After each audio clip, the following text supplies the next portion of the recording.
जी, मैंने जो किताब लिखी है उसका उन्वान है क्लिंचिंग एविडेंस ऑन अयोध्या। और इसमें मैंने वो सबूत फराहम करने की कोशिश की है जिससे समझ में आया कि क्या ये रामायण के दौर की अयोध्या है, क्या ये एपिक अयोध्या है जिसका जिक्र पुराण में, रामायण में, महाभारत में या दूसरे ग्रंथों में हुआ है। तो मैंने तलाश करने की पूरी कोशिश की और जो कुछ भी प्रमाण मुझे मिले, जो कुछ भी सबूत मिले मुझे हैं, उससे मैं कह सकता हूँ कि ये रामायण की अयोध्या नहीं है, ये पुराणों की अयोध्या नहीं है, ये वो अयोध्या नहीं है जिसको हम कह सकते हैं कि ये कदीम ज़माने की का जिसका जिक्र होता है वो अयोध्या है। ये अयोध्या यहाँ पर बनना शुरू हुई 15वीं-16वीं सदी में। उससे पहले अयोध्या लफ्ज़ जो है उसका इस्तेमाल भी यहाँ शायद मुश्किल से होता होगा।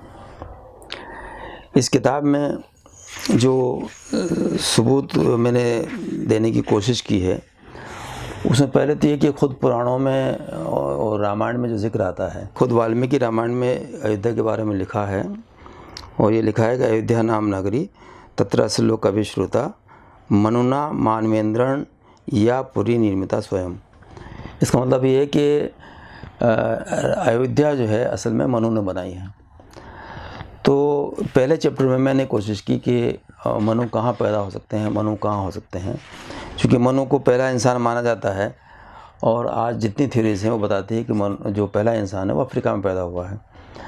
तो ये फिर मैंने सफ़र किया, यानी इल्मी सफ़र किया कि क्या ऐसा कोई सबूत मिलता है कि जिसका ताल्लुक़, यानी ये तो साइंस में मिलता है कि होमो सेपियन वहाँ पैदा हुए थे, अफ्रीका में पैदा हुए थे, लेकिन क्या ऐसा कोई सबूत मिलता है जिससे पुराण और रामायण को भी वहाँ से कोई सोर्स मिल सकता हो।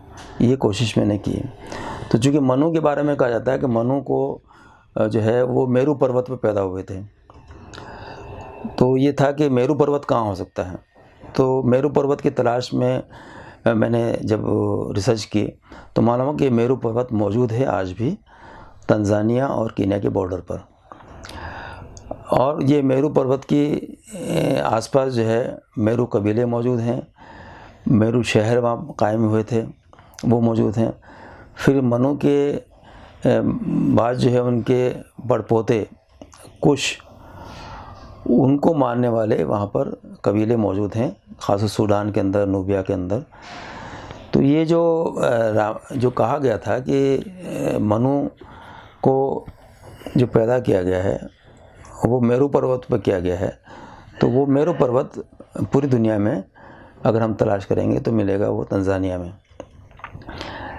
फिर जो पुराणों ने कहा है कि मेरू पर्वत जो है वो ज़मीन के बीच में है, तो ये भी वहाँ जो मेरू पर्वत है तंजानिया में वो ज़मीन के बीच में है, क्योंकि वो इक्वेटर पर है, जो इक्वेटर है उसमें है। और अफ्रीका जो है पूरी दुनिया में अगर नक्शा हम देखेंगे तो अफ्रीका सारी ज़मीनों के बीच में है और उसके बीच में मेरू पर्वत मौजूद है। तो इसके अलावा मेरू के बारे में जैसे योग वशिष्ठ किताब है, बड़ी मशहूर किताब है योग वशिष्ठ, उसमें कहा कि वाल्मीकि को भारद्वाज ने जो कहानी सुनाई थी वो मेरू वन में सुनाई थी। तो मेरू वन में पूरी रामायण की कहानी को मेरू वन में उन्होंने सुना है। इसी तरह से जो मत्स्य पुराण है उसके अंदर जो है एक नदी का जिक्र आता है कि मेरू के आसपास एक नदी थी जिसको जम्बू या जम्बू नदी कहते हैं। वो नदी अभी भी मौजूद है वहाँ पर, इसी नाम से मौजूद है। और उसी नाम से ये जो है जम्बू द्वीप जो कहलाता है उसी नाम से जम्बू द्वीप पड़ा है। लेकिन बाद में जो इंटरप्रिटेशंस किए गए जम्बू द्वीप के कि जहाँ जामुन पैदा होता हो, भारत में तो जामुन ऐसा पेड़ नहीं कि बहुत ज़्यादा पैदा हो, भारत को जम्बू द्वीप कहने लगे। भारत ज़मीन के बीच में नहीं है, भारत में ऐसा कोई पर्वत नहीं जिसे हम मेरू पर्वत के बराबर मान सकें जिसका जिक्र पुराणों में हुआ है। तो पुराण जितना जो इशारा कर रहे हैं, रामायण जो इशारा कर रही है, महाभारत जो इशारा कर रहे हैं, वो एक ऐसे मेरू पर्वत की तरफ इशारा कर रहे हैं जो ज़मीन के बीच में हो और वहाँ पर वो सारे आसार नज़र आए जो उनमें जिक्र किया। जैसे कुश घास का जिक्र उसमें आता है, कुछ कौम का जिक्र आता है। तो ये सब के सब जो है मेरू पर्वत के आसपास आज भी मौजूद। जम्बू द्वीप का नज़र आता है, जम्बू नदी वहाँ मौजूद है जो मत्स्य पुराण में कहा गया है। इसे रामायण में कहा गया है कि रामायण में जब एक किष्किंधा कांड है उसके अंदर सुग्रीव जो है वो सीता की तलाश में बंदरों को भेजता है, वानर सेना को भेजता है, उसके कुछ हिस्सों को भेजता है। तो वानर सेना में जो सुषेण है उसको वो मगरिब में भेजता है, पश्चिम की तरफ भेजता है, और उसे ये कहता है कि तुम पश्चिम में चले जाना, आखिर में मेरू पर्वत आएगा और वहाँ से लौट आना। तो इसका मतलब ये कि खुद रामायण के अंदर ये इशारा मौजूद है आज भी, जो बताता है कि मेरू कहीं जो है मगरिब साइड में किष्किंधा के बिल्कुल पश्चिम में बहुत दूर होना चाहिए, और वो अफ्रीका में हमें देखा जा सकता है। तो इससे के बहुत से प्रमाण जो है वो मिलते हैं जो इशारा करते हैं कि असल जो रियल अयोध्या है वो अफ्रीका में कहीं होनी चाहिए। इसी तरह से जो दुनिया की बहुत सी अयोध्या है, सिर्फ अफ्रीका ही में नहीं बल्कि दुनिया में कई जगह जो अयोध्या के प्रमाण मिले हैं वो तंजानिया से लगा के वियतनाम तक फैले हुए हैं। मैंने अपनी किताब में करीब 20 अयोध्याओं को जिक्र किया है, जिसके बारे में आर्कोलॉजिस्ट और हिस्टोरियंस जो है ये बयान करते हैं कि ये अयोध्या हो सकती है। खुद भारत के अंदर जो है कई अयोध्या का जिक्र है, जैसे उड़ीसा के अंदर अयोध्या का जिक्र है। इसी तरह से नेपाल में अयोध्या का जिक्र हिस्टोरियंस करते हैं। काकूपुर कानपुर के पास है, उसकी अयोध्या के बारे में कनिंघम ने लिखा है। और घूराम एक जगह है पंजाब में, उसके बारे में भरत झुंझुनवाला ने लिखा है कि ये अयोध्या है। इसी से जो है कृष्णा राव ने लिखा है कि बनवाली हरियाणा में एक जगह है, वो अयोध्या हो सकती है। इसी तरह से राजेश कोचे ने लिखा है कि अयोध्या जो है वो अफ़गानिस्तान में है। कुछ और हिस्टोरियंस ने लिखा है कि अयोध्या पाकिस्तान में है। कुछ और ने लिखा है कि फ़लस्तीन में है, ईरान में है, इराक़ में है। और मिस्र के बारे में भी काफ़ी लोगों ने लिखा है कि मिस्र में अयोध्या हो सकती है। मेप्सिस जो शहर है उसके बारे में कहा जाता है कि ये अयोध्या है। ख़ासतौर से वेंकटरत्नम मल्लाडी वेंकटरत्नम की ने ये लिखा है कि जो अयोध्या है, राम की अयोध्या, वो मिस्र में है। तो तंजानिया से लगा के वियतनाम तक इस तरह के आसार मौजूद हैं कि ये अयोध्या कहीं भी हो सकती है, लेकिन इसके गुमान इसका ज़्यादा है कि वो अफ्रीका में होगी। उसकी वजह मेरू जो लफ्ज़ है वो अफ्रीका में बहुत ज़्यादा इस्तेमाल होता है। अफ्रीका में जैसे जिसको हम पिरामिड कहते हैं, उन पिरामिड का जो असली नाम है वो मेरू है। पिरामिड एक ग्रीक लफ्ज़ है, लेकिन जो इसका जो किप्ती ज़बान जो पुरानी ज़बान थी वहाँ की, जिसे हेरोग्लिफ्स कहते हैं, उस ज़बान में इसको कहते हैं मेरू। और मेरू की कहानी जो है पूरी पुराणों से मिलती जुलती है कि जहाँ भी पुराणिक लोग गए हैं, चाहे वो इराक़ गए हों, चाहे वो जो है सीरिया गए हों, उसके बाद भारत आए हों, उसके बाद मलेशिया या कहीं भी गए हों, उन्होंने वहाँ जो है इस मेरू की कहानी को ले गए थे। इसलिए सुमेर जो है उसी लफ्ज़ से बना है, सुमेर। भारत में अजमेर को भी सुमेर इसलिए माना भरत झुंझुनवाला ने कि ये सुमेर यही मेरू है। अजमेरू जो है, अजमेर से उन्होंने कहा कि ये मेरू यही है। तो मेरू जहाँ होगा वहाँ अयोध्या होगी, इसके आसपास कहीं अयोध्या होगी। तो ये पूरा जो है 20 अयोध्याओं का जिक्र मैंने अपनी किताब में किया है, जो अलग अलग देशों में अलग अलग जगहों पर पाई जाती है। ख़ुद भारत के अंदर कम से कम 4 जगह पर अयोध्या लोकेट की है लोगों ने, मुख्तलिफ इलाक़ों में। और एक और हिस्टोरियन है श्याम नारायण पांडे, ये एक हिस्टोरियन गुजरे, उन्होंने अयोध्या की पूरी तारीख पर काम किया है। और इनके मुताबिक वैदिक अयोध्या अलग है, तांत्रिक अयोध्या अलग है, बुद्धिस्ट अयोध्या अलग है और पौराणिक अयोध्या अलग है। और ये चारों किस्म की अयोध्या जो है ये पश्चिम से पूर्व की तरफ माइग्रेट करती हैं और जाके जो है ये कंबोडिया तक, वहाँ तक पहुँचती है। तो अयोध्या के बारे में ये ख्याल करना कि ये फैज़ाबाद में के पास जो अयोध्या है वही अयोध्या है, ये जो है जो हक़ाइक़ हैं, जो वाक़यात हैं, जो ग्लोबल हिस्ट्री की जो इवेंट्स हैं, वो में दिखाते हैं कि अयोध्या जो है पश्चिम की तरफ कहीं होनी चाहिए। और इसमें बहुत से और भी प्रमाण जो है हमारे सामने आते हैं। फिर एक मैंने इसमें आर्ग्यू ये किया है कि जो अर्बनाइजेशन है, यानी शहर बनने का जो अमल है, वो भारत में बहुत देर बाद शुरू हुआ। और ख़ास तौर से वो इलाका जो अवध का इलाका है, उस इलाके में तो और बहुत देर से शुरू हुआ।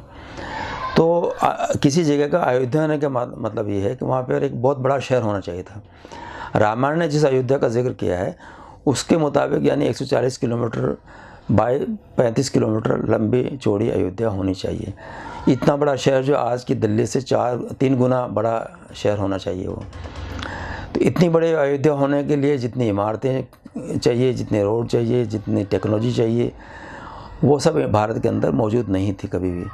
बहुत बाद में यहाँ पर वो सब चीज़ें आई हैं।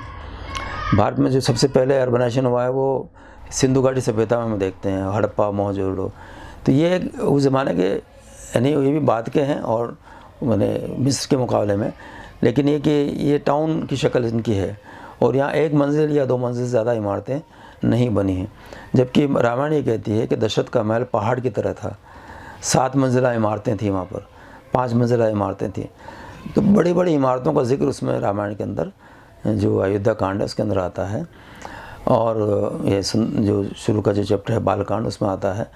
और वो चीज़ भारत के अंदर जो है आर्कियोलॉजिकली प्रूव नहीं होती, आर्कियोलॉजी साबित नहीं होती, क्योंकि यहाँ उस तरह का आर्किटेक्चर, उस तरह का स्ट्रक्चर यहाँ मौजूद नहीं है। खुद अयोध्या के नीचे जो खुदाई हुई है अब तक, उसमें 7वीं सदी मसीह कबल 7 BC से पहले की कोई जो है ठोस चीज़ें जो है जिसमें आबादी के सबूत हों, इंसानों के रहने के सबूत हों, ऐसी चीज़ें नहीं मिली है। और ये बात डॉक्टर बीबी लाल जो सबसे बड़े आर्कियोलॉजिस्ट इंडिया के हैं, आज़ाद भारत के हैं, जिन्होंने खुद जो है करीब 60 साल से वो लगे हुए हैं अयोध्या की खुदाई में और रामायण रोड की तलाश में, वो कहते हैं कि 7वीं BC से पहले जो है यहाँ पर कोई चीज़ नहीं थी। और इस अयोध्या को अगर राम की अयोध्या मानना होगा तो ये मानना होगा राम 7वीं सदी मसीह कबल के बाद पैदा हुए। और हम जानते हैं कि 7वीं मसीह कबल के बाद का जो ज़माना है वो तो हिस्टोरिकल पीरियड है, जिसमें बहुत सारे रिकॉर्ड्स मिल जाते हैं। बुद्धिस्ट ज़माना है, महात्मा बुद्ध है, उनको मानने वाले हैं, उनका प्रचार हुआ है। फिर उनके बाद जो बुद्धिस्ट राजा हुए हैं, अशोक हुए हैं, पूरा एक हिस्टोरिकल पीरियड है। तो जो राम की कहानी, पूरी राम कथा जो है वो यहाँ पर एप्लीकेबल नज़र नहीं आती है लागू, चूँकि उतनी पुरानी कोई आबादी नहीं है यहाँ पर जितनी पुरानी आबादी होनी चाहिए। और बाद का मानेंगे तो वो हिस्ट्री में जो है वो चीज़, उसका रिकॉर्ड नहीं है। तो ये अर्बनाइजेशन का एक बड़ा इशू है कि इमारतें हैं, पत्थरों का इस्तेमाल है, स्टोन, पत्थरों को तोड़ने वाले जो टूल्स हैं वो होना चाहिए, ब्रॉन्ज है, लोहा है, लोहे के तीर, फिर रथों को बनाने के लिए जो स्पाइक जो बनाने के लिए जो लोहा चाहिए, घोड़ों का सबूत होना चाहिए। तो ये सारी चीज़ें जो है वो नॉर्थ इंडिया के अंदर नहीं पाई जाती हैं।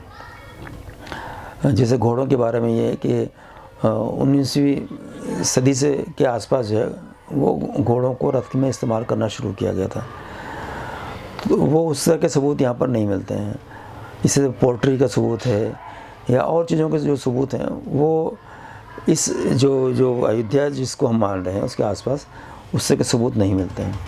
तो ये एक डाउट क्रिएट करता है, एक शक पैदा करता है कि रामायण में जिस अयोध्या का जिक्र है वो ये अयोध्या नहीं हो सकती है। जियोलॉजी हमें बताती है एक ज़माने में 5000 साल पहले तक जो है समुद्र काफ़ी नीचे था और एक ठंडा माहौल था पूरी दुनिया के अंदर, बर्फ़ जमी हुई थी ज़्यादातर हिस्से में।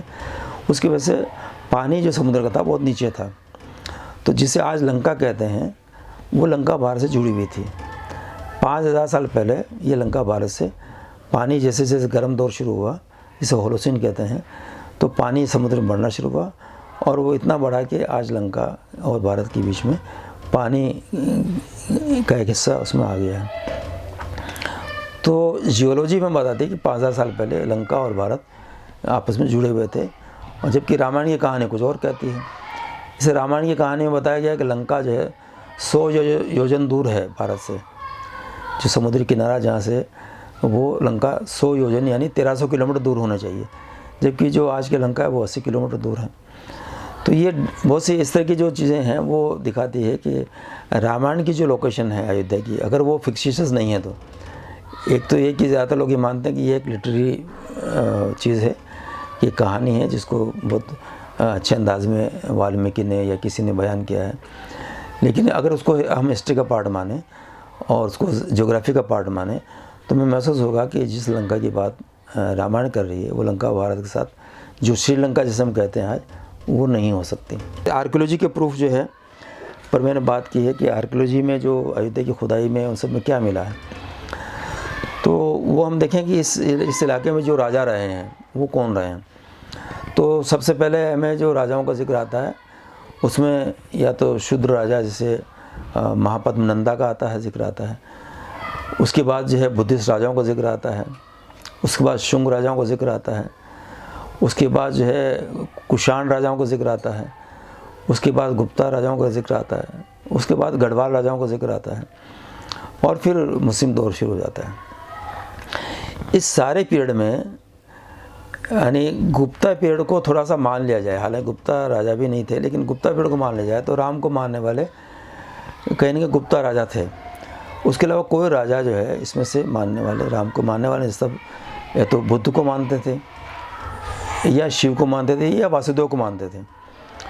जो गढ़वाल राजा या खुद गुप्ता जो राजा थे, उनके जो कतबे मिलते हैं उसमें वासुदेव की पूजा है। उसमें सारी वासुदेव को उन्होंने कहा कि वासुदेव हमारा है, और वासुदेव की पूजा करने वाले वो लोग थे, राम की पूजा करने वाले वो नहीं थे वो। तो ये जो पूरा इलाका है, जो रीजन है, यहाँ पर आर्कियोलॉजी उसी लिहाज से सबूत फराहम करती है कि जो कुछ भी खुदाइयाँ अब तक हुई है उसमें बुद्धिस्ट जो ज़माने की जो चीज़ें हैं वो मिलती हैं। जैसे यक्ष की मूर्तियाँ हैं, कुबेर की मूर्तियाँ हैं, या ऐसे क्या और चीज़ें जो है जिसने बुद्धिस्ट बहुत अहमियत देते थे, उस तरह की चीज़ें मिलती हैं। या शिव की मिलती हैं, जिसमें जो है शिव और पार्वती के आलिंगन में मूर्ति मिली है, गणेश की मूर्ति मिली है, या और इस तरह की जो शिव के जो निशानात हैं, शिव पंथ के जो निशानात हैं, उसकी मूर्तियाँ मिलती हैं। तो जो वैष्णव धर्म है, ख़ासतौर से जो उसमें जो रामावतार की जो कहानी है, उसका सबूत जो है आर्कियोलॉजी में अयोध्या में नहीं मिलता है। इसी तरह से हम जो है और अगर देखें तो एक बड़ी जो बात सामने आती है वो है कि रामायण रूट जो है, जैसे कहते हैं कि राम ने यहाँ सफ़र किया है, तो ऐसी कई 16-17 जगह हैं जहाँ पर राम ने ठहरे हैं और कुछ दिनों गुजारा है वहाँ पर। तो वो सब रामायण रूट में आते हैं। भारद्वाज आश्रम है, चित्रकूट है, श्रृंगेरी आश्रम है, जो है पंचवटी है, किष्किंधा है, रामेश्वरम है, या इससे कि जो रूट पर जो चीज़ें आती है वहाँ पर खुदाई की गई, और वहाँ पर अब तक कोई ऐसा आर्कियोलॉजिकल प्रूफ जो है नहीं मिला है कि वो जो ज़माना था जिसको 5000 साल पहले का मान लें या 7000 साल का मान, अलग अलग हिस्टोरियन अलग अलग बातें कहते हैं, तो उस ज़माने के वहाँ कोई सबूत जो है नहीं मिलते। रामायण रूट अब तक एस्टेब्लिश नहीं हो सका है। इसी तरह से जो सरयू नदी है, सरयू नदी के बारे में ख़ासतौर से वेदों में जो सरयू नदी का जिसका जिक्र है वो सरयू नदी कोई और है, और यहाँ जो सरयू की बात की जाती है वो कोई और है। वेदों में जो सरयू की बात की जाती है वो नदी जो है सिंधु नदी के पश्चिम में बहती थी। राजेश कोचर ने इस पर लंबी एक बहस की है कि वो बताते हैं कि पश्चिम में बहती थी, सिंधु नदी के पश्चिम में बहती थी।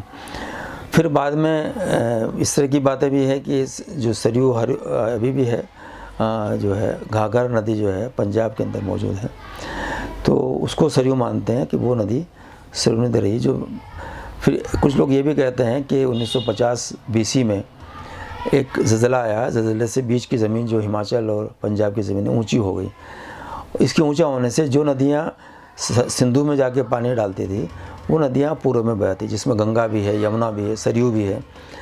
तो ये सारी नदियाँ पहले पश्चिम में बहती थी और ये पूर्व में बहने लगी हैं, और इसलिए जो है ये वो सरयू नहीं हो सकती जो पुरानी सरयू है। फिर ये सरयू कई जगहों पर, जैसे अफ़गानिस्तान में जो है हरयू नदी है, उसके बारे में राजेश कोचर ने लिखा है और भी लोगों ने लिखा है कि ये सरयू नदी है।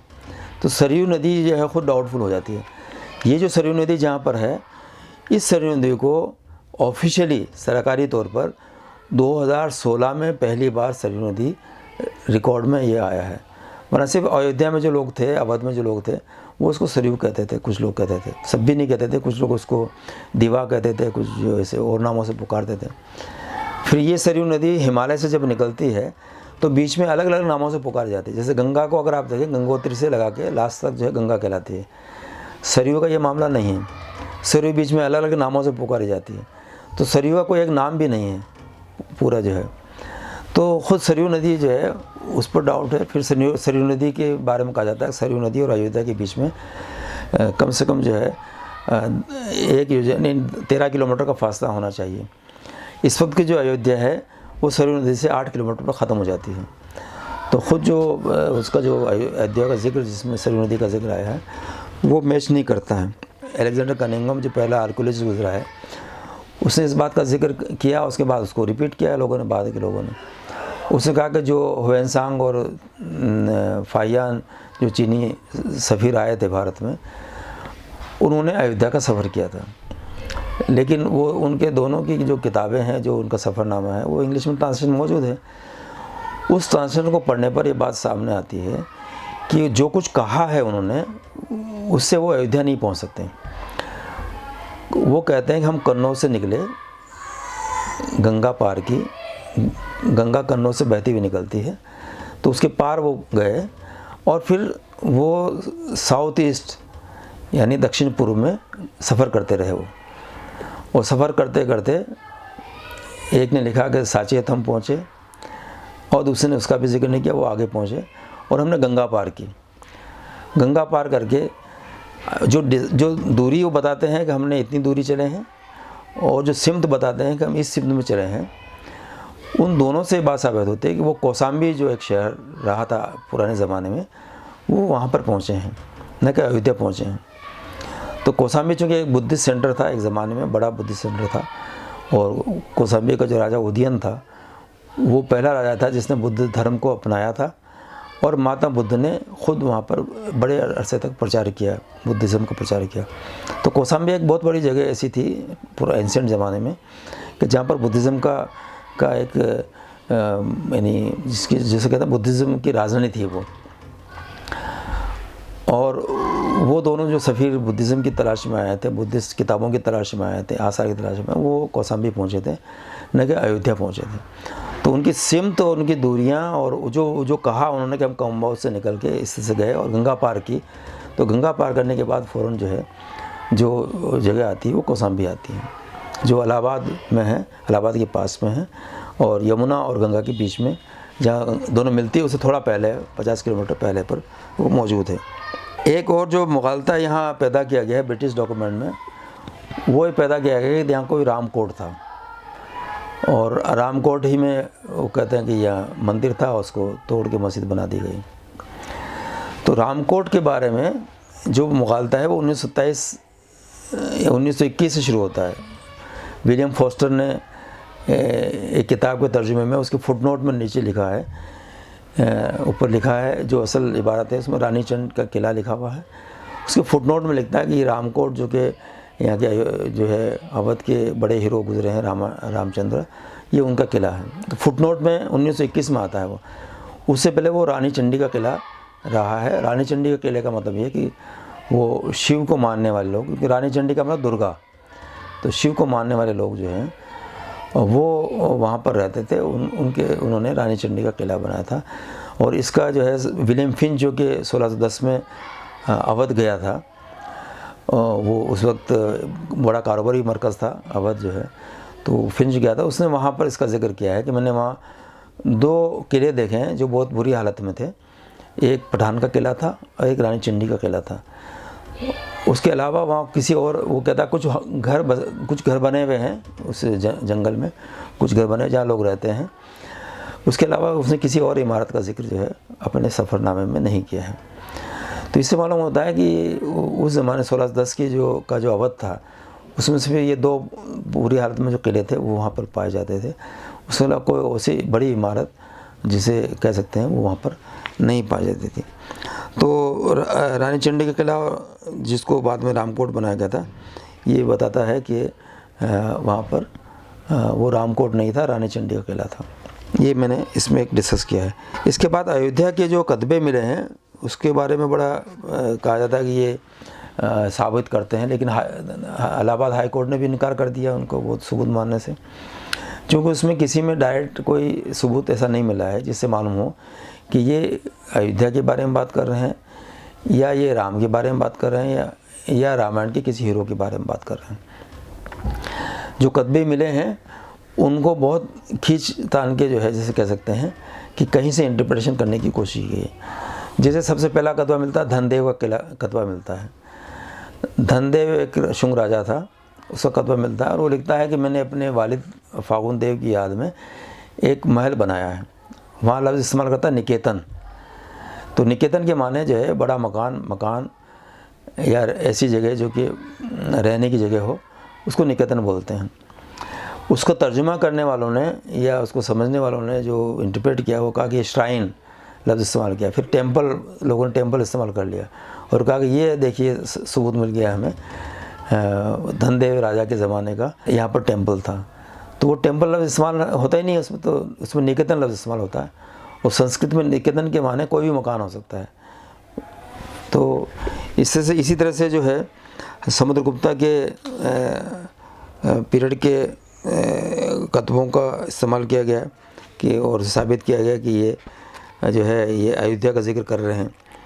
जैसे एक कतबे में जो है वो समुद्रगुप्ता कहते हैं कि मैं यहाँ दान दे रहा हूँ इस जगह पर जहाँ पर मैं लाव लश्कर के साथ मौजूद हूँ और यहाँ पर हम एक जश्न मना रहे हैं और हर तरफ जो है फ़ौजें मौजूद हैं, हाथी मौजूद हैं, घोड़े मौजूद हैं, नावें मौजूद हैं, इन सब के बीच में बैठकर मैं ये जारी कर रहा हूँ। तो वहाँ लफ्ज़ जो इस्तेमाल करता है अयोध्या इस्तेमाल करता है। तो अयोध्या का मतलब युद्ध की जगह है, तो अयोध्या इस्तेमाल नहीं करता, लेकिन उसको लिखने वालों ने उसको आ को ए बना दिया और इससे से ये साबित करने की कोशिश की कि समुद्रगुप्ता जो है वो अयोध्या पहुँचे थे और उन्होंने वहाँ पर दान दिया था। जबकि इसी तरह का एक कतबा और मिलता है जिसमें अयोध्या लफ्ज़ इस्तेमाल नहीं होता, अयोध्या इस्तेमाल नहीं करते हैं, आनंदपुर इस्तेमाल करता है वो। तो बिल्कुल वैसा ही कतबा एक और जगह मिलता है जिसमें आनंदपुर का जिक्र उसमें किया जाता है। इसी तरह से जो गढ़वाल राजाओं के कतबे के बारे में जिक्र आता है, तो पहली चीज़ ये थी गढ़वाल राजा जो थे वो शैव राजा थे और गढ़वाल राजा का जो कतबा मिला है उसके बारे में कहा गया ये अयोध्या मिला है। जबकि वो संगम में, वो संगम जो है अयोध्या से जो नदियों का संगम है वो करीब 120 किलोमीटर नॉर्थ वेस्ट में है। तो वो संगम पर नहा रहा था और नहाने के दौरान उसने एक राजा पर कन्नौज के राजा पर जीत हासिल की थी। उसके जश्न में वो वहाँ पर संगम पर स्नान कर रहा था और वहाँ पर उसने कतबा जारी किया। तो लोगों ने उसका इंटरप्रिटेशन निकाला कि उसने जो है वहाँ पर ये कतबा जारी किया है, जबकि उसमें इसका कोई जिक्र नहीं है। तो गढ़वाल राजाओं के जो दौर था उसके कुछ कतबों का जिक्र इसमें किया है। तो उसमें जैसे सारनाथ स्टोन इंस्क्रिप्शन जो है उसमें गोविंद चंद्र राजा जो गढ़वाल राजा था उसकी बीवी जो है उसने लिखा है कि जो राजा है वो खुद विष्णु का अवतार है, वो हरि का अवतार है। तो वो तो राम के बराबर हो गए वहाँ पर, यानी राम अवतार जिससे राम अवतार ऐसे वो गोविंद चंद्र राजा भी अवतार है। तो यानी ये जो कतबों से जो नतीजा निकालने की कोशिश की गई थी वो अगर कतबों की असल इबारत को पढ़ा जाए और गहराई से देखा जाए तो वो माने नहीं निकलते हैं जो निकालने की कोशिशें आमतौर पर होती रही हैं। इसमें एक जो अहम कतबा है जिसको अभी भी सुप्रीम कोर्ट में भी डिस्कस किया गया है, इलाहाबाद हाई कोर्ट में भी डिस्कस किया है, उसको कहते हैं हरि विष्णु इंस्क्रिप्शन। उसका नाम ही हरि विष्णु इंस्क्रिप्शन दे दिया गया है। ये जो कतबा है इसके बारे में ये कहा जाता है कि ये जब 6 दिसंबर 92 को बाबरी मस्जिद गिर रही थी तो दीवारों के बीच में से ये कतबा उनको मिला है, कुछ लोगों को मिला है और उन्होंने सबूत तौर पर इसको इलाहाबाद हाई कोर्ट में इसको पेश किया। इस कतबे के बारे में इलाहाबाद हाई कोर्ट के अंदर कोई यानी उसका जो निचोड़ है उसको पढ़ने के बाद कुछ निकल नहीं पाया था। फिर अभी हाल ही में कुणाल किशोर साहब ने इस पर एक लंबी बहस की है और फिर से इसको पढ़ा है, एक्सपर्ट को लगा के पढ़ा है और उसको पूरा एक कहा कि इसमें क्या बातें कही गई हैं। तो ये जो कतबा है ये कुणाल किशोर साहब के मुताबिक वो ठोस सबूत है। पहला तो ये कि अयोध्या में मिला, दूसरा एक बाबरी मस्जिद के अंदर मिला और तीसरा इसके अंदर जो है उन चीज़ों का जिक्र है जो रामायण को और राम को और अयोध्या को बहुत करीब से जोड़ता है। जैसे उसमें अयोध्या लफ्ज़ इस्तेमाल हुआ है, जैसे उसमें जन्मभूमि लफ्ज़ इस्तेमाल हुआ है, जैसे उसमें इस्तेमाल हुआ है साकेत मंडल इस्तेमाल हुआ है, जैसे उसमें इस्तेमाल हुआ है कि इसमें एक बड़ा प्रतापी राजा था, बहुत बड़ा राजा था, बड़े ख़ानदान का राजा था जिसकी ख़ानदान के अंदर बड़े बड़े वीर गुजरे हैं, उस राजा का जन्म यहाँ हुआ है। और एक बात उसमें ये कही गई कि दशानन यानी जो रावण के लिए जो एक लफ्ज़ इस्तेमाल किया था दशानन का 10 मुँह वाला, उसका भी ज़िक्र इसमें मौजूद है। तो इस लिहाज से कुणाल किशोर साहब के मुताबिक या और भी लोगों के मुताबिक, और अभी मैं देख नहीं पाया हूँ, सुप्रीम कोर्ट ने भी उसको ज़िक्र किया है, उसका स्पेशल ज़िक्र किया है, तो उसके मुताबिक ये एक अहम कतबा है जो इस पूरी डिबेट में सामने आता है। लेकिन इस कतबे को मैंने बहुत गहराई से देखा है, और गहराई से देखने के बाद मैं कह सकता हूँ कि ये उड़ीसा के चौहान राजाओं का कतबा है। ये इंस्क्रिप्शन जो है इसका कोई ताल्लुक मौजूदा अयोध्या से नहीं है, बल्कि ये उड़ीसा के चौहान राजाओं का जो पहला राजा था रामाई देव चौहान जो है, ये उसका जारी किया हुआ कतबा है। और वो सारी चीज़ें जो उसमें कही गई वो बातें वहाँ पर बिल्कुल मिनोयन सही साबित होती हैं। कुणाल किशोर या और भी लोगों ने जो इसको ज़िक्र किया है, वो 29 लाइनों की एक पोइट्री है वो, जिसमें से बहुत बड़े हिस्से को वो एक्सप्लेन नहीं कर पाते हैं।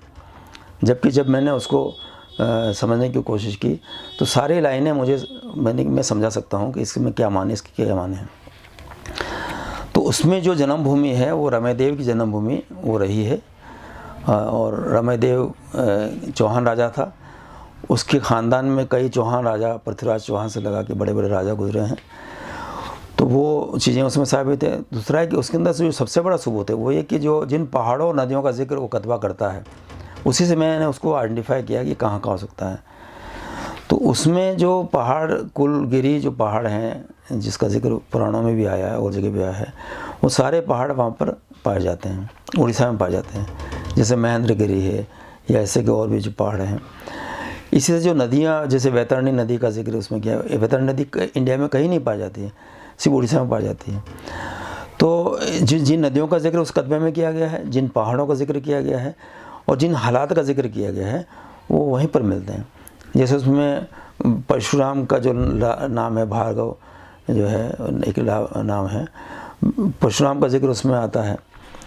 परशुराम के बारे में मशहूर है कि परशुराम जो है आज भी उड़ीसा में के पहाड़ों में, उन्हीं कुलगिरी पहाड़ों के अंदर उनके रूह मौजूद हैं।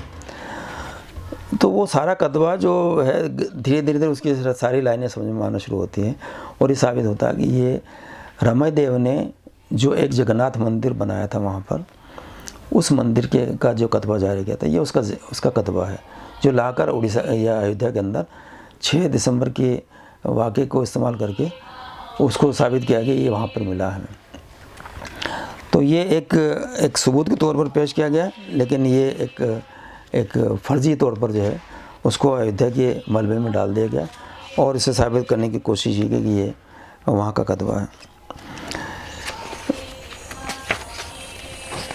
उसमें गोविंद चंद्र राजा का जिक्र आता है उस कतबे में। तो उससे ये समझने की कोशिश कि गढ़वाल जो राजा था, गोविंद चंद्र जो था, ये उसके सिपह सालार जो थे, उन्होंने ये अयोध्या में कोई मंदिर बनाया था और उन्होंने ये कतबा जारी किया था। लेकिन गोविंद चंद्र राजा का जिसका जिक्र कतबे में आया है, वो बंगाल का गोविंद चंद्र राजा था, और उसको जो है रमैदेव गुरु मानता था अपना। तो वहाँ पर गुरु गोविंद चंद्र ही लफ्ज़ इसमें हुआ है। तो गुरु जब कहीं आ जाता है तो राजा के माने में नहीं होता है, वो मजहबी गुरु के नाम पर इस्तेमाल होता है। तो ये सारी बातों को डिस्कस करके मैंने ये नतीजा निकाला है कि ये कतबा जो है ये अयोध्या से इसका कोई ताल्लुक़ नहीं है। ये उस अयोध्या से ताल्लुक़ है जो उड़ीसा में अयोध्या मौजूद है, या वहाँ के रमई राजा से इसका ताल्लुक़ है। इसके अलावा एक चैप्टर जो है मैंने इसमें वो लिखा है जिसमें ये दावा किया जाता है कि अयोध्या लगातार यहाँ बसी रही है, लेकिन ये खुद रामायण और महाभारत की कहानियाँ बताती है कि ये अयोध्या लगातार नहीं बसी रही है, और ये बीच बीच में अयोध्या लोग खो चुके हैं। जैसे रामायण में जो आखिरी सीन है उसमें ये बताया जाता है कि राम जो है वो आए, उन्होंने पहले अपने पूरी जो उनका राज्य था उसको 8 हिस्सों में बांटा, और किसी को अयोध्या नहीं दी, किसी की राजधानी अयोध्या नहीं बनाई। फिर वो आखिरी ज़माने में अपने बेटे लव के पास चले गए, श्रावस्ती चले गए, उसमें पूरी अयोध्या खाली हो गई। राम के साथ पूरी अयोध्या के जितने जानवर तक भी जो है वो सब श्रावस्ती चले गए, एक अरसे तक वहाँ रहे। फिर वो वापस लौटे, उनके साथ सारे लोग लौटे, और सरयू में आकर उन्होंने अपनी जान दे दी और इससे दुनिया छोड़ के चले गए। तो ये अयोध्या जो है उस लिहाज से देखा जाना चाहिए कि यहाँ पर राम ने अपनी जान दी है। तो जैसे शमशान होता है, कब्रिस्तान होता है, जहाँ आखिरी वक्त गुज़रता है, और यानी इससे से इसको ले जाना चाहिए कि एक अफसोसनाक वाक़या हुआ कि राम ने अयोध्या का त्याग जो है वहीं पर कर दिया। इसके बाद अयोध्या एक लंबे अरसे तक जो है ऐसी रही। फिर रघुवंश जो किताब कालिदास ने लिखी है उसमें जिक्र करते हैं कि अयोध्या ने जाके कुछ राजा के जो उनका बेटा था, राम का बेटा था, उसके सपनों में गई और कहा कि मुझे तो बर्बाद हो गई, मेरे सारे महल टूट गए, मेरी सारी इमारतें जर्जर हो रही हैं, तो कुछ करो तुम जो है। तो फिर जो है वो कुछ राजा जो है वो अपनी सल्तनत को छोड़ के अयोध्या वापस लौटा और फिर उसने यहाँ पर जो है फिर इस अयोध्या को बसाया। फिर इसके बाद हम अगर देखें तो पुराण जो महाभारत है, महाभारत में इस बात का जिक्र है कि जब पांडवों ने जो है अश्वमेध यज्ञ किया, पांडवों ने जब अश्वमेध यज्ञ किया तो उन्होंने सारे राम के वंशज जितने राजा थे सबको मार दिया, एक राजा को छोड़कर, और वो राजा भी महाभारत की लड़ाई मारा गया। दूसरा है कि उन्होंने जो कुछ भी अयोध्या में और उन राजाओं के स्थान थे सब तोड़ दिए उन्होंने। तो ये बताता है कि महाभारत के ज़माने में अयोध्या में जो कुछ भी था, अयोध्या के राजा जो कुछ भी थे वो सब तहस-नहस कर दिए गए, और आखिरी राजा जो था उसको भी महाभारत की लड़ाई के अंदर वो जो कौरवों की तरफ से लड़ता है मारा गया। फिर इसके बाद ये जिक्र करते हैं कि विक्रमादित्य ने इसको ढूंढ लिया। अब किस विक्रमादित्य ने ढूंढा नहीं मालूम है, अलग अलग ज़माने में अलग लोग कहते हैं। कोई कहता है दूसरी सदी में ढूंढा, किसी ने कहा 5वीं में ढूंढा, किसी ने 7वीं में ढूंढा, अलग अलग विक्रमादित्य का जिक्र आता है। लेकिन जो कहानी है बड़ी दिलचस्प है कि विक्रमादित्य ने सोचा कि मुझे अयोध्या ढूंढनी चाहिए, तो वो गया तो एक किसी साधु से मिला, तो उसने कहा कि तुम अगर अयोध्या ढूंढना चाहते हो, राम जन्मस्थली ढूंढना चाहते हो, तो ये गाय और इस बछड़े के पीछे पीछे चले जाओ। जहाँ ये गाय और बछड़ा दूध देना शुरू कर दे, गाय दूध देना शुरू कर दे, बछड़ा पीना शुरू कर दे, समझो कि वही जो है जगह राम जन्म की है। तो इससे से वो राम जन्म को ढूंढता है विक्रमादित्य। तो ये सारी कहानियाँ ऐसी हैं कि जो जिसके ज़रिए से अयोध्या को बार बार ज़िंदा करने की कोशिश की गई और लाई गई, और ये एहसास कराया गया कि ये लगातार अयोध्या जो है, ये कहा जाता है कि अयोध्या है, लेकिन ख़ुद रामायण, महाभारत और रघुवंश ये बताता है कि अयोध्या को कई बार छोड़ा गया है, कई बार उसको वो तबाह हुई है और उसको फिर से बसाने की कोशिशें होती रही हैं। एक चैप्टर जो हमारा है इसमें वो ये कि जो ज्योग्राफी है रामायण की वो बहुत कन्फ्यूजिंग है। ऐसा लगता है जैसे कि वाल्मीकि के बारे में ख़ुद बहुत से एक्सपर्ट्स कहते हैं कि वाल्मीकि को ज्योग्राफी नहीं मालूम है।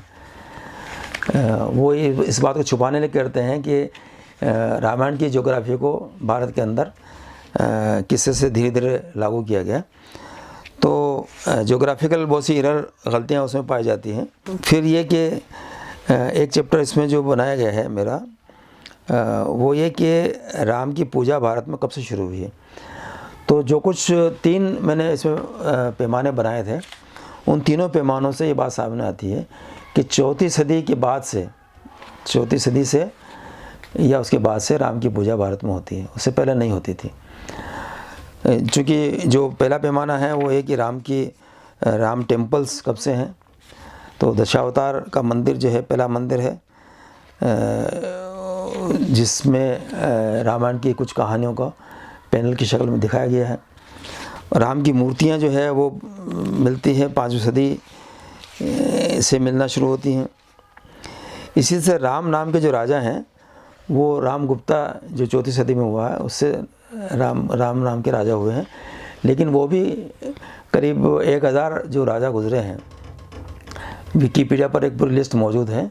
उस लिस्ट को अगर हम देखें तो मालूम होगा कि बहुत कम राजा जो हैं वो राम नाम के होते। राम नाम इतना पॉपुलर नहीं है जितना और नाम जो है पॉपुलर है, जैसे नरसिंह बहुत पॉपुलर हैं या दूसरे पॉपुलर हैं, उसके मुकाबले राम नाम जो है पॉपुलर नहीं। तो इन तीनों की बुनियाद पर जो है मैंने ये नतीजा निकाला है कि राम की पूजा, राम की जो अहमियत थी, राम की जो मजहबी अहमियत थी और राम की जो सियासी अहमियत थी, वो 5वीं सदी से तकरीबन शुरू हुई है। और वो इतनी ज़्यादा नहीं थी कि वो कृष्ण के मुकाबले में या दूसरे जो अवतार थे उनके मुकाबले में उनकी अहमियत बढ़ती। फिर ये कि जो रामायण की पूरी कहानी है उसके बारे में मैंने एक चैप्टर बनाया है और उस चैप्टर में मैंने ये कहने की कोशिश की है कि रामायण की कहानी जो है ये एक इर्तिका से गुज़रती है, एक इवोल्यूशन से गुज़रती है कि शुरू में एक कहानी थी, फिर उसको और बढ़ाया गया, फिर और बढ़ाया गया, फिर और बढ़ाया गया। तो शुरू में जितनी चीज़ें मौजूद हैं, जैसे दशरथ जातक कथा में है, या जो वाहनी पुराण में जो रामायण मिली है, या जो और रामायण के से जुड़ी हुई कहानियाँ हैं, उसे माना था राम को अवतार के रूप में नहीं माना जाता था। राम को अवतार के रूप में बहुत बाद में माना जाने लगा। खासतौर से शंकराचार्य ने जब अवतारों की लिस्ट बनाई, 10 अवतारों की लिस्ट बनाई और राम को उसमें 8वीं सदी में उन्होंने राम को शामिल किया, तब से राम को अवतार मानने का एक सिलसिला शुरू हुआ जो 16वीं सदी में जाके हमें नज़र आता है। और फिर एक चैप्टर इसमें मैंने वो कायम किया जिसमें ये बताने की कोशिश की कि अयोध्या में राम की पूजा कब से शुरू होती है या राम को मानना कब से शुरू होता है। तो जो कुछ सबूत मिलते हैं उसमें सिर्फ जो सबसे आखिरी जो जहाँ से शुरुआत होती है, विष्णु पंथ की शुरुआत वहीं होती है, वो है शीश संप्रदाय से, जो 16वीं सदी में वहाँ पर कायम हुआ था। शीश संप्रदाय के जो बानी थे वो शत्रुघ्न आचार्य थे, जिन्होंने वहाँ शीश संप्रदाय कायम किया, यानी विष्णु की पूजा, विष्णु के अवतारों के बारे में बात करना, उसमें राम अवतार की बात करना।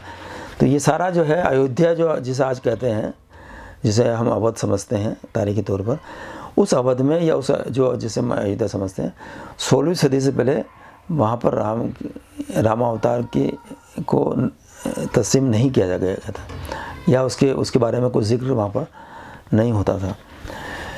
थोड़ा बहुत उस इलाके में जैसे रामानंदाचार्य ने जब अपना संप्रदाय बनाया 4वीं सदी के अंदर, तो कुछ प्रचार उन्होंने शुरू किया था उस ज़माने में। कृष्ण, उससे पहले पूरे नॉर्थ इंडिया के अंदर कृष्ण और राधा की पूजा होती थी। उसके मुकाबले में राम और सीता को उन्होंने अहमियत देना शुरू कर दिया और राम कथा को उन्होंने कहना शुरू कर दिया। तो ये इस तरह से हम देखते हैं कि 16वीं सदी में जाके जो है हल्का फुल्का जिक्र जो है राम कथा का अयोध्या जिसे हम कहते हैं आज, उसमें पाया जाता है। उससे पहले वहाँ पर ये इस तरह का कुछ नहीं। और ये हंस बेकर जो जिसने अयोध्या की पूरी हिस्ट्री लिखी है, ये उसका बयान है कि 16वीं सदी से पहले विष्णु पंथ जो है वहाँ पर अयोध्या के अंदर नहीं था। तो ये इससे की सारी चीज़ों से मैं ये नतीजा निकालता हूँ कि ये जो है रामायण की अयोध्या नहीं है। रामायण की अयोध्या तलाश की जानी चाहिए और जो जिसके ज़्यादा इम्कान है कि वो शायद अफ्रीका में किसी जगह पर हो। भारत में कम से कम जो है उसके सबूत जो है, ऐसे सबूत जिसको भी दिल यकीन कर ले और मान ले, ऐसे सबूत भारत में नहीं मिलते हैं। ये हम सारे तरह से देख लें, साइंटिफिकली देख लें और जो लिटरेचर है उससे देख लें, तो कहीं ना कहीं इसका इशारा मौजूद है कि वो वो अयोध्या जो है भारत में नहीं है, शायद अफ्रीका में हो सकती है।